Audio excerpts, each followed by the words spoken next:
Graça e paz, povo de Deus, eu sou o pastor Cláudio do Ministério Internacional Novo Tempo, dando sequência às aulas do discipulado. Hoje nós vamos falar sobre a aula 7, sobre armas espirituais. A gente já gravou 6 aulas, eu vou agora passar aqui para os nossos slides. Esse é o material que nós vamos trabalhar. A gente já fez a aula que fala sobre postura e conduta cristã. Nós tivemos antes disso a introdução ao discipulado, que foram 3 aulas, se não me falha a memória. A gente falou sobre a importância de nós que estamos começando na caminhada de entendermos o que é o discipulado. Falamos sobre as 7 faces do discipulado e a gente entrou com as aulas. Postura e conduta cristã, batismo nas águas e santa ceia do Senhor. Pastor, ainda não assisti essas aulas. Elas estão aí na playlist. Só você procurar pelo nome que está aí, e tem uma sequência ali para você seguir. Para que a gente possa, ao final dessas aulas, fazer uma bateria de exercícios para a gente reforçar o conhecimento. Hoje a gente vai falar sobre armas espirituais. Pastor, o quanto isso é importante na minha vida?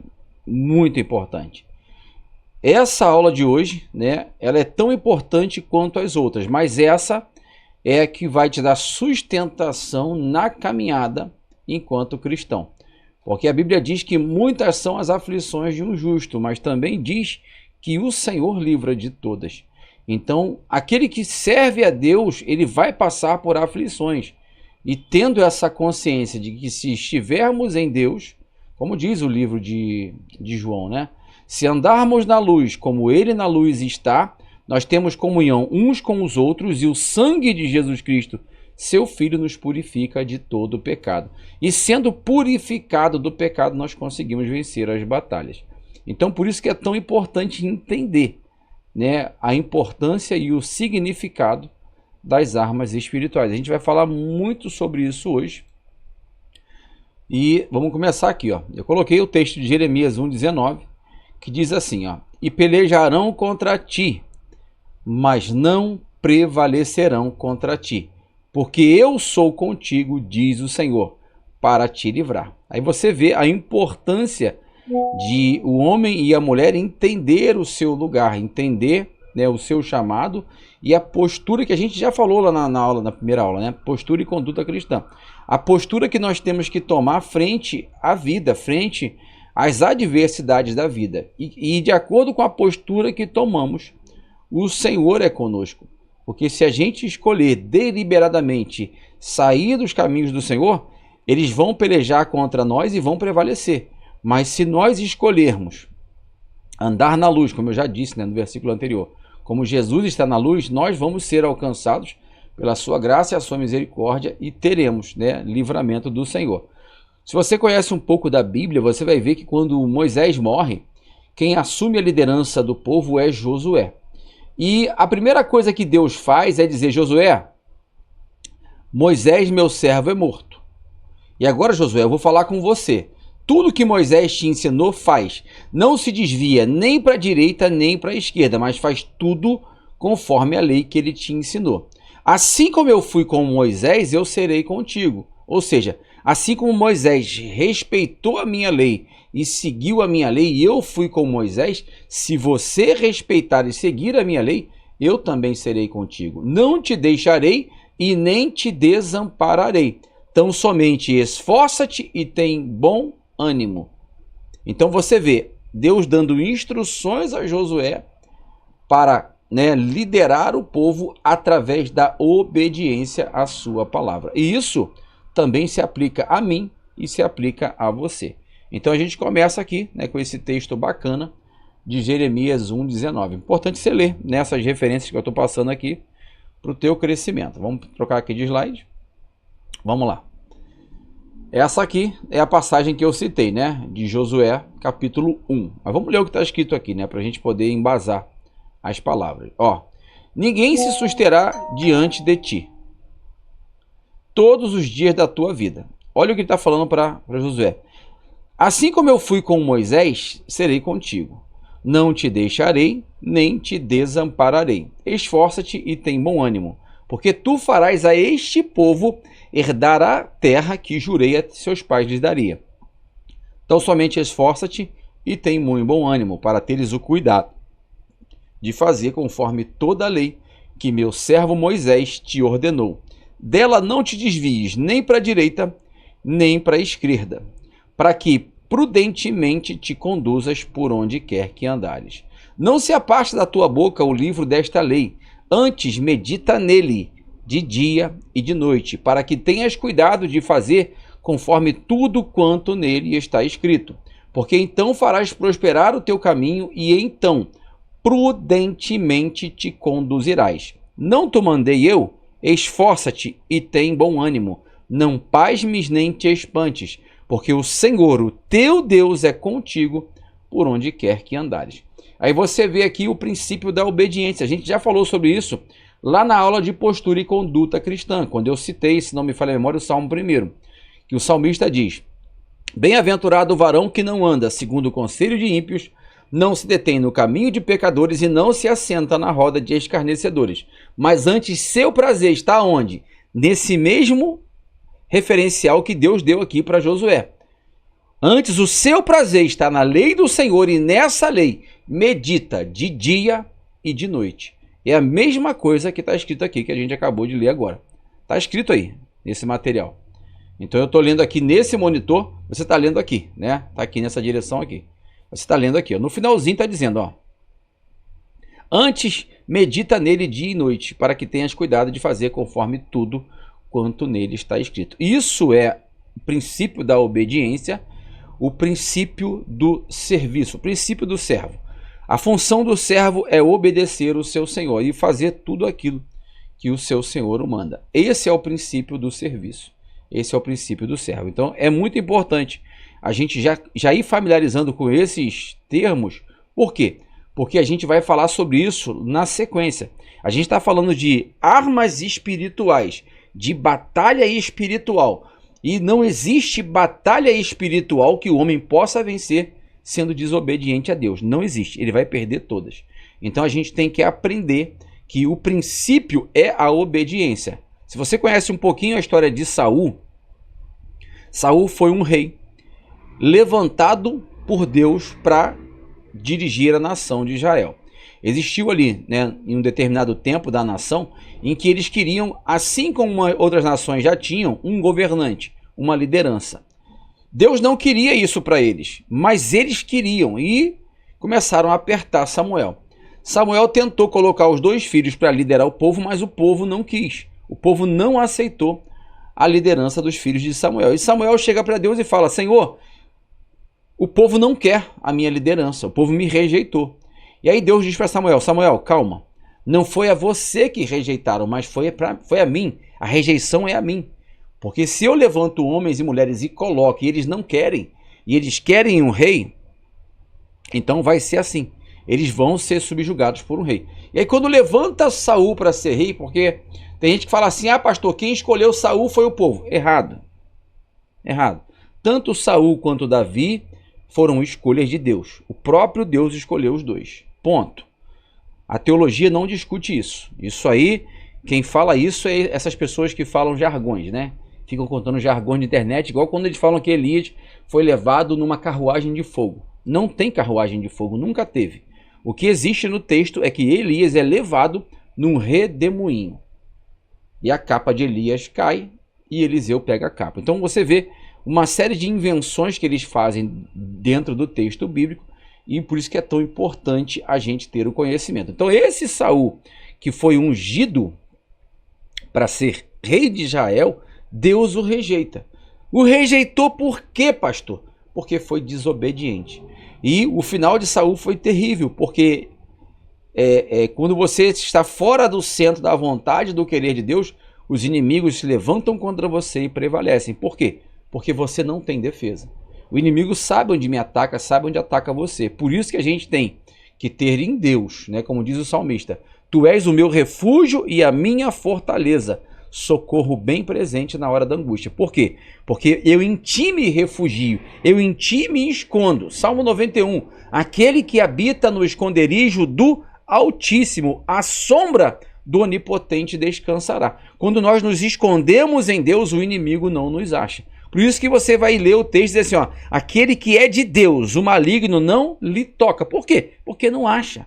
Por quê? Porque na frente dessa pessoa que é obediente, que tem uma vida em Deus, o Senhor coloca a sua proteção, o Senhor coloca a sua mão. E a gente leu aqui nesse texto, né, que está aqui, Deus falando isso para Josué acerca da obediência. Amém? Vamos dar sequência aqui. Vamos lá. A gente vai começar mostrando para vocês aí, né? Dá uma olhada bem bacana nessa imagem aí. A gente vai ver aí 6 elementos de uma armadura.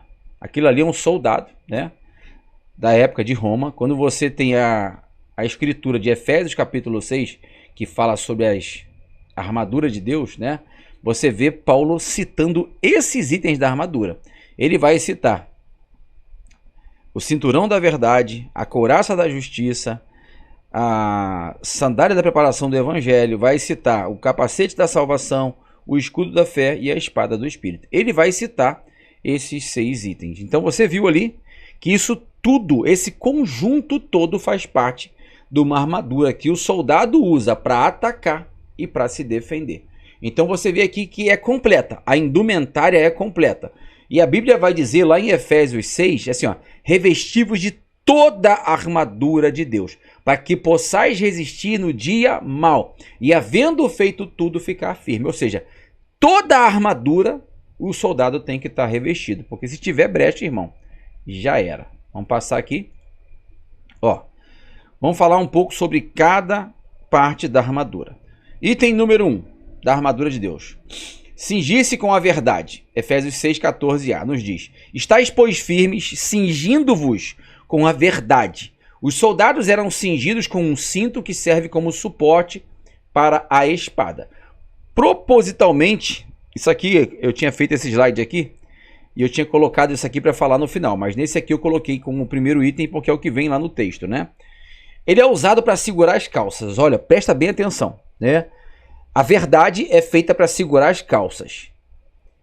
É a verdade que segura a armadura de Deus. Quando uma mentira sai da tua boca, você perde o cinto da verdade e toda a armadura cai.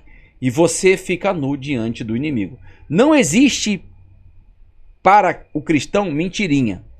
Ah, uma mentira santa, pastor. Ah, essa é uma mentirinha. Ninguém vai ligar para isso. Não existe isso. Mentira é mentira e ponto. E diante de Deus é pecado. Então nós temos que entender que não podemos viver baseado em uma mentira. Jesus combateu isso diretamente lá em João capítulo 8. Ah, o texto está ali, ó. Está ali no caso. 8,44. Ele diz, olha, o diabo, ele é o pai da mentira. Mas ele fala um texto assim absurdo, né? Ele fala, ó, vocês são filhos do diabo e querem satisfazer os desejos dele. Por quê? Quando ele fala mentira, ele fala do que lhe é próprio, da sua própria natureza. Porque além de mentiroso, aí Jesus vem e bate. Ele é o pai da mentira.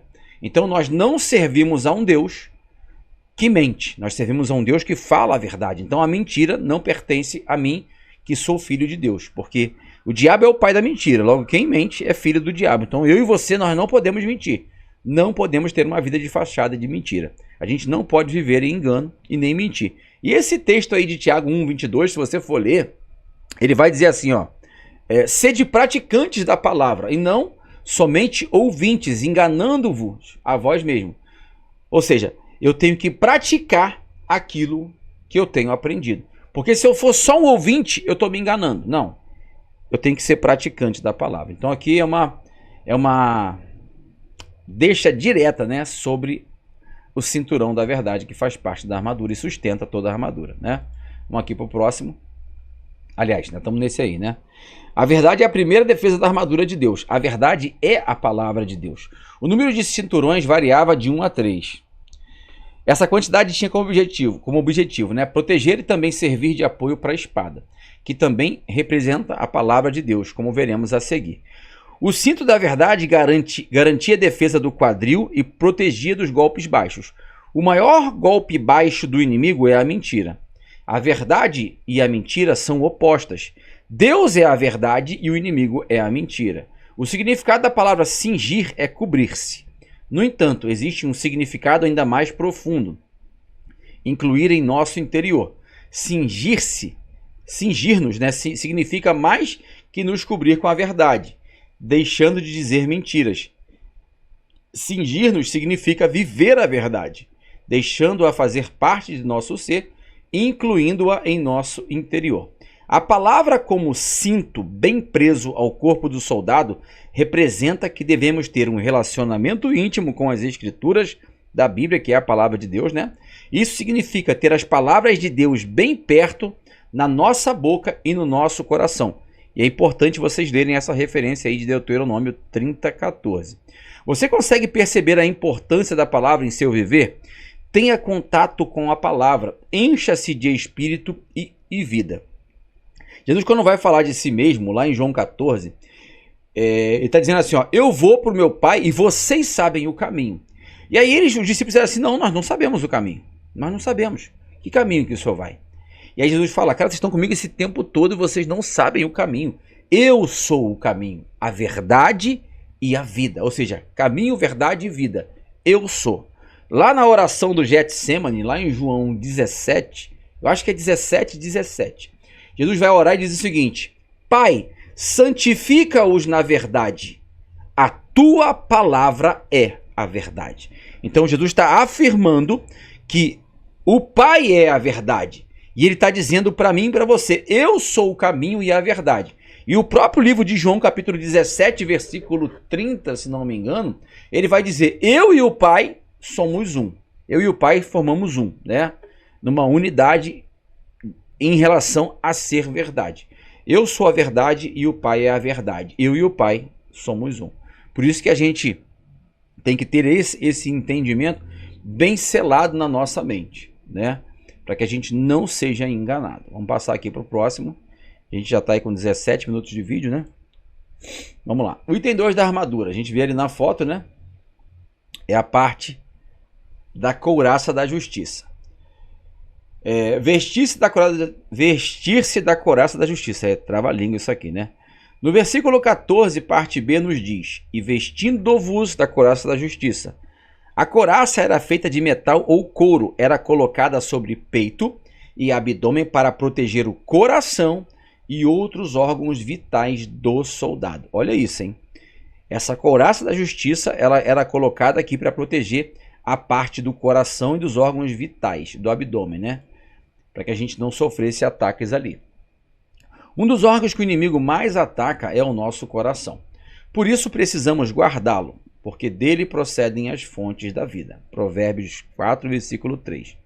O coração está envolvido em toda a nossa experiência cristã, pois sua função é amar a Deus. Marcos 12, 30. O amor a Deus está presente quando cremos, quando somos batizados e quando vivemos a vida cristã. Sem amor não é possível vivermos nenhuma experiência espiritual. Por isso esse órgão é muito valioso. Uma vez ferido pelo inimigo, a sua função original é atingida. Não amar a Deus pode gerar marcas e sequelas. Por isso, vista-se com a couraça da justiça. Seja justo consigo mesmo, aplicando a palavra de Deus em seu viver, para formar defesas que guardam o seu coração contra os dardos inflamados de Satanás. A gente vai falar mais para frente do escudo, né, da fé. E o escudo da fé, uma das funções dele é nos proteger desses dardos inflamados do inimigo. Então vamos passar aqui, né? O item 3 da armadura. Calçar os pés com o evangelho da paz. O capítulo 6, versículo 15 nos diz: calçai os pés com a preparação do evangelho da paz. Os calçados são o evangelho da paz. Não é arrancar folhas da Bíblia, isso aqui é muito interessante, né? E colocá-las dobradas como palmilhas no seu sapato, mas é vestir-se do evangelho verdadeiro de Jesus e ser o portador da paz onde quer que você vá. Entra um ambiente de paz que as pessoas logo percebem quando nós entramos, né? Quando entramos em um ambiente de paz, as pessoas logo percebem. Por quê? Porque nós levamos a paz de Cristo conosco. Aonde tem briga, onde tem intriga, nós vamos entrar com calma, com mansidão. Nós vamos saber responder a cada um com educação, com respeito. Não vamos alterar o nosso tom de voz, não vamos de maneira alguma, envergonhar o nome do Senhor. E isso vai ser notório na nossa vida através do fruto que o Espírito gera em nós. E esse fruto, ele tem vários nutrientes. E um desses nutrientes é a mansidão, o domínio próprio, tudo isso que envolve, né, essa atuação de uma nova criatura que tem uma postura e uma conduta baseada na palavra de Deus, no seu relacionamento com Cristo. E aqui diz, né, da preparação obediente precede as bênçãos, 2 Reis 5:10. A cura de Naamã, João 11:39. Ressurreição de Lázaro, depois tem que consertar aqui. Ressurreição tem 2 R's, né? Apocalipse 7:13 e 14. Limpos pela obediência do Evangelho da Paz. Então aqui a gente passou aqui por essa parte da armadura, né? Que fala diretamente, né, sobre o que está calçando os nossos pés, né? Que é a preparação do Evangelho. Mas por que os pés, pastor? Um dia me perguntaram isso, né? Por que os pés? Os pés são muito importantes para Cristo, pois é através deles que vamos pisar no território do inimigo, para resgatar pessoas para Deus. Como iremos fazer isso se os nossos pés não estiverem calçados com a preparação do Evangelho da Paz? Assim como os pés dos soldados precisam estar calçados para se proteger dos obstáculos perigosos, campos minados e doenças colocadas por seus inimigos, também os nossos pés precisam estar envolvidos pelo Evangelho. Assim, por onde andarmos, vamos apresentar o Evangelho de Deus e resgatar vidas. Ter os pés calçados com a preparação significa estar disposto a anunciar o Evangelho por todo lugar, mesmo sendo o território do inimigo. Que calçado temos usado? Estamos vestidos da disposição de pregar o Evangelho em todo lugar?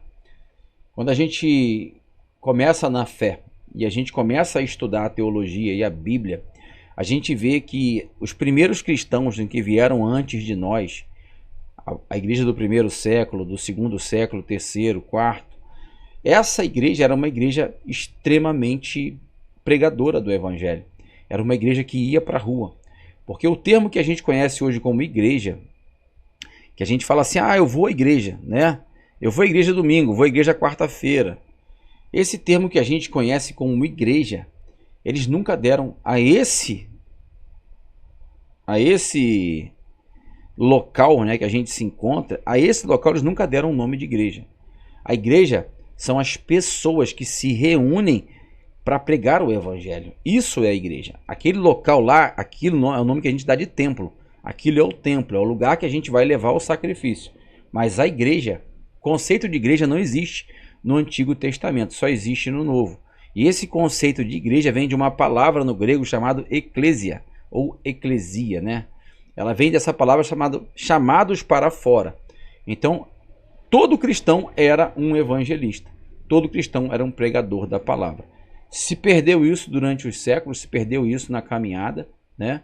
Mas é necessário a igreja voltar aos primórdios da fé, para que a gente possa alcançar mais vidas para o reino do Senhor, tá? Vamos falar aqui sobre o item 4 da armadura. Estamos caminhando para o final, né? Falta só mais 2 itens. A armadura de Deus. Embraçar o escudo da fé. O versículo 16 nos diz: embraçando sempre o escudo da fé, com o qual podereis apagar todos os dardos inflamados do maligno. O escudo é a fé. O soldado romano normalmente usava um escudo redondo no braço esquerdo, para se proteger das setas do inimigo. Quando o maligno enviar uma seta de cansaço e desânimo, levante o escudo da fé e diga conforme Isaías 40:31. O Senhor renova as forças daqueles que confiam nele. A fé segura o êxito. 2 Crônicas 20:20. É arma defensiva. Efésios 6:16. É essencial na oração. Tiago 1:5-6. Pela fé somos justificados em Cristo. Romanos 5, versículo 1. É importante vocês pegarem a Bíblia, né, e irem lendo essas referências para aumentar, né, o nível de conhecimento de vocês em relação à Escritura. Vamos passar aqui. O escudo é uma arma de extrema importância na proteção contra o inimigo.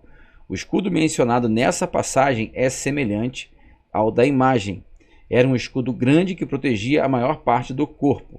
O escudo cobre todas as brechas que o maligno usa para plantar dúvidas em nós sobre a palavra de Deus.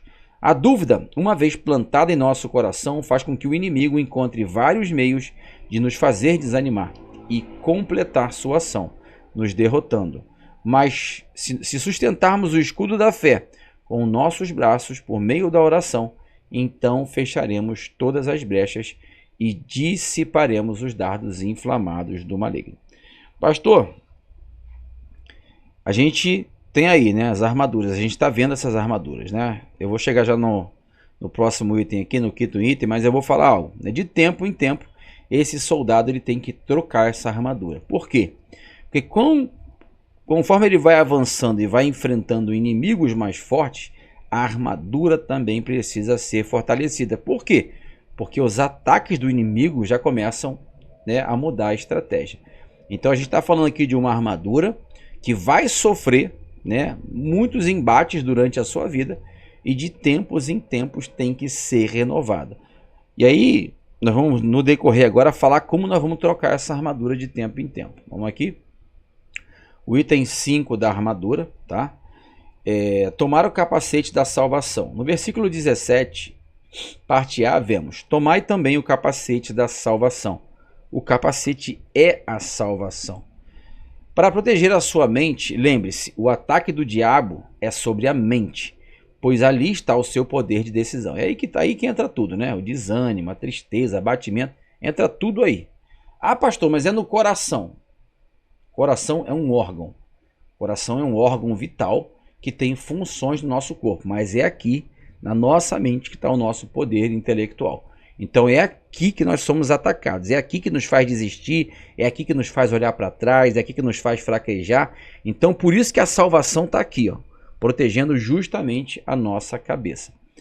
Porque é aí que você decide se quer ou não quer, se faz ou não faz. Com o capacete da salvação você passa a ter a mente de Cristo. Porque Cristo protege a mente que você, né, tem recebido dele a cada dia. E aí você vê aí, 1 Coríntios 2,16, pois quem jamais conheceu a mente do Senhor para que possa instruí-lo, mas nós temos a mente de Cristo. A cabeça é o membro que comanda o nosso corpo. Se esta apresentar fraqueza, tudo estará perdido. Essa fraqueza aparece principalmente dentro de nossa mente, nos levando a questionar Deus e o que ele nos ensina. Coloque-o e nunca o retire, porque o capacete guardará a sua mente de ser atingida por outro evangelho, que não é o de Cristo. Pastor, existe outro evangelho? Sim. Se não existisse, a Bíblia não diria. Você tem que ler Gálatas capítulo 1. Se alguém vos pregar outro evangelho que não seja o evangelho, a palavra do Senhor, seja anátema. Considere essa pessoa um maldito. Por quê? Porque ele está diretamente afrontando o Deus dos exércitos. E ele vai pagar por isso. Então, a gente não tem que debater nem discutir, mas a gente não tem que aceitar nada que a Bíblia, a palavra do Senhor, condene, porque isso aí é viver na mentira e nós não servimos ao Deus da mentira, entendeu? Com o capacete da salvação, nós somos guardados de todo o vento de doutrina que Satanás usa para perverter-nos. E aí é esse texto que eu falei de Gálatas capítulo 1. O que mais existe na história da igreja é heresia, é mentira, é balela, é conversa fiada de mentes doentes, né, que querem influenciar a nossa mente para nos desviar do foco que é a palavra de Deus. Não, pastor, tem nada a ver isso aí não, todo mundo faz. Não, meu irmão, a Bíblia diz para não fazer. Então, se eu fizer, eu estou em desobediência direto a Deus. E como eu estou em desobediência direto a Deus, tanto aquele que está me instigando a fazer, como eu, vamos ser punidos por Deus no juízo final. Então, como eu não quero ser punido, e eu acredito que você também não queira, a Bíblia fala, naquela parte que eu falei lá de Saul, que Samuel chegou para ele e falou: Samuel, obedecer é melhor do que sacrificar, filho. Obedece a Deus. Obedece. O que Deus mandou fazer, faz. Só faz. Mas Saul escolheu fazer do jeito dele. E ele foi punido por isso. Então que eu e você escolhamos, venhamos fazer a nossa escolha de obedecer a Deus e não dar ouvido à balela, né? A pessoas que querem atacar a nossa mente para nos desviar do caminho do Senhor. Vamos aqui para o último item da armadura, né? Que é a espada do Espírito. Isso é a palavra de Deus, né? A sexta e última parte da nossa armadura de Deus está na parte B do versículo 17. E a espada do Espírito, que é a palavra de Deus. Como o próprio versículo diz, precisamos tomar a palavra de Deus, que é a nossa espada. A espada é a arma de ataque contra o inimigo de Deus. Arma maior não há. Através dela vencemos todas as tentações que o maligno coloca diante de nós. A palavra de Deus é o que nos alimenta, nos fortalece e nos encoraja a prosseguir. Alimente-se dela todos os dias. Nosso corpo físico, ele precisa de alimento diário. A gente tem que tomar café da manhã, almoçar. Tem gente que faz um lanche, né, de tarde, tem gente que não faz. Jantar, tem gente que faz lanche à noite, tem gente que não faz. Então o nosso corpo precisa de alimentos para quê? Para se manter são, se manter de pé. E assim também a nossa vida com Deus. Nós precisamos nos alimentar da palavra de Deus. Por quê? Porque é a nossa ferramenta de ataque. Aqui está o escudo da fé, com o qual a gente se defende dos dardos inflamados do maligno. É com fé, porque sem fé é impossível agradar a Deus. Então, com fé a gente consegue se defender. E com a palavra a gente consegue atacar. Então a gente precisa estar revestido de toda a armadura para proteger todos os órgãos do nosso corpo, tudo aquilo que envolve a nossa vida, e estar apto para seguir na caminhada. E de tempo em tempo essa armadura é renovada pelo próprio Deus para aquele que tem comunhão com Ele. Quando você vê alguém que está sofrendo muitos ataques, e ele está resistindo, o próprio Deus vem e coloca sobre ele uma armadura nova. Então não é comum você ouvir dizer, ó, eu estou vendo hoje Deus trazendo sobre a tua vida uma armadura nova. Por quê? Porque esse irmão, essa irmã está resistindo aos ataques e se mantendo firme. E ao se manter firme, o próprio Deus vem e restaura, né, essa armadura para que a gente possa continuar firme na caminhada. Então, se não me falha a memória aqui, já o próximo slide já são as dúvidas, né? Deixa eu ver. Não. A gente tem uma conclusão aqui para a gente poder fechar. Acho que é o último slide, né? Vamos ler aqui. O funcionamento correto da armadura. Para que as 6 partes da armadura de Deus funcionem adequadamente, precisamos orar em todo o tempo, no Espírito, vigiar com toda perseverança e fazer súplica por todos os santos.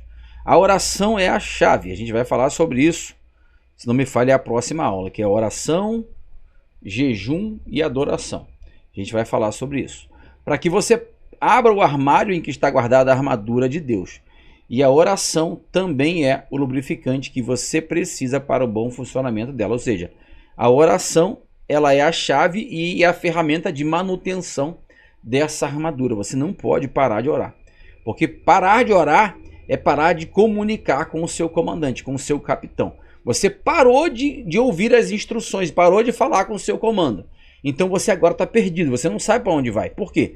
Porque você perdeu a linha de comunicação. Eu estou num campo de batalha, eu estou com a armadura, mas eu não tenho a comunicação com o meu comandante. E eu não tendo a comunicação com o comandante, eu fico perdido. Eu não consigo entender as orientações. Por isso que eu não posso perder essa comunicação.